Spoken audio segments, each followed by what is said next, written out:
savez, ça arrive souvent qu'on dise dans les relations courantes, ah oui, cette femme, elle est complètement castratrice. Mais oui, il a eu une mère castratrice. Mais dis donc, tu nous castres là avec cette décision, etc. Et ça veut dire quelque chose. Voilà. Et en même temps, dans la pratique psychanalytique, on peut dire que les gens, ils butent sur la difficulté d'acquérir une castration. Une castration au sens positif, que je vais expliquer. Alors déjà, le sens négatif, c'est une mère castratrice, c'est une femme, un père castrateur, etc.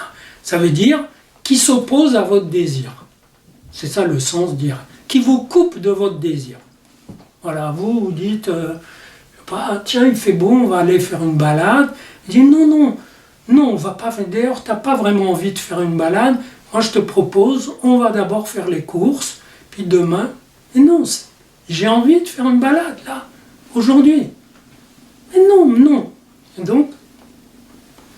Et voilà, le fils, il veut aller, il veut être, je sais pas, il veut sortir. On dit, mais non, c'est pas le moment, c'est pas, voilà, tac. Évidemment, ça rejoint l'idée de castration, au sens de couper le sexe, et parce que dans l'imaginaire, on désire avec son sexe, tac, elle passe, elle coupe, ou le père coupe, et puis t'as plus l'outil pour désirer, t'as plus de désir. En réalité, ça c'est pas spécialement sexuel, et la personne vous coupe de votre désir. D'une certaine façon, c'est pas catastrophique si vous tenez à votre désir. Si vous tenez à votre désir, l'autre qui vous coupe du désir, de ce désir, il vous le redonne d'une certaine façon, si vous êtes capable de le reprendre. Si vous ne vous écrasez pas sur sa décision. Autrement dit, si vous calculez un peu plus qu'un coup. Voilà. Moi, je veux me promener. Non, tu vas d'abord faire les courses. Et puis on va réparer la bagnole. Mais non, je veux qu'on aille. Donc, calculez. Il faut une autre réponse. Parce que l'autre va dire, mais non. Et vous dites, mais si. C'est ça que je veux. Tu ne peux pas vouloir ça pour moi. Toi, tu veux autre chose. Autrement dit, il faut avoir du répondant, de la réplique. Sinon, vous vous faites réellement couper sans retour de votre désir. Vous le perdez.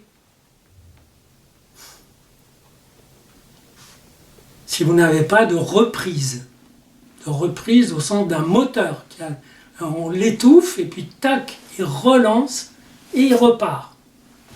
Autrement dit, bien sûr que ça implique de ne pas céder sur son désir, comme dit l'autre, mais encore faut-il le connaître, ce désir. Donc, avoir affaire à des gens castrateurs, parents ou proches, etc., ou compagnons, et ça implique d'être proche de son désir.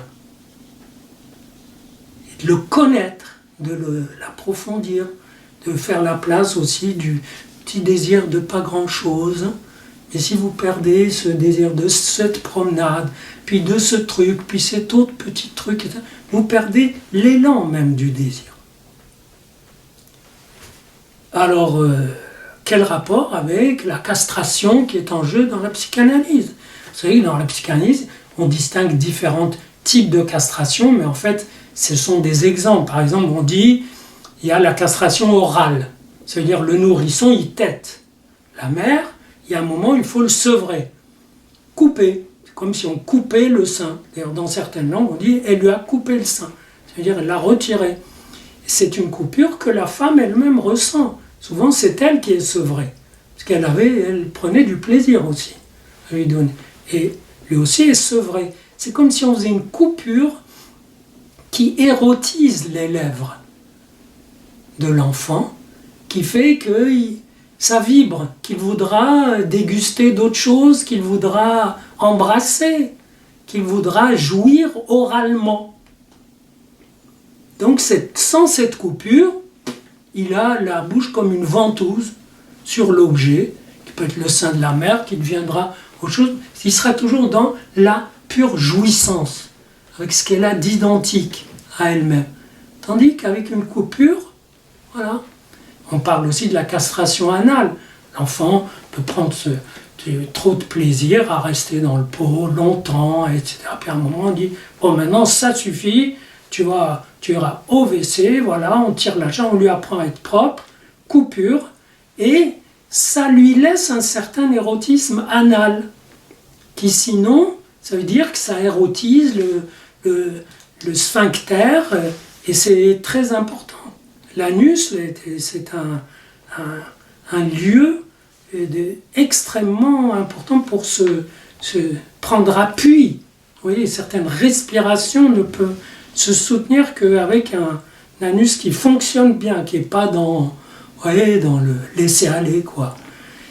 Et pareil, castration génitale, si il est tout le temps là à se masturber, voilà, il a sa jouissance à portée de main, etc. On faisait des castrations, on les menaçait, on disait je vais te le couper, etc.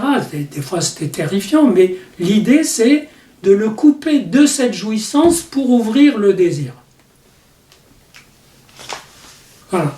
En réalité, tout ça c'est des petits exemples d'une opération, la castration symbolique, qui consiste à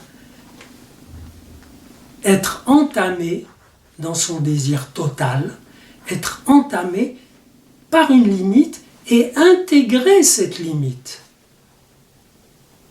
Autrement dit, ça donne la possibilité de jouer sur les limites, de reculer les limites, de les déplacer, de les retraduire, de les réinterpréter. Vous voyez, la castration, c'est de donner à la psychanalyse arrive à donner au sujet la capacité d'être entamé, d'être coupé de lui-même pour pouvoir se chercher et se rejoindre lui-même.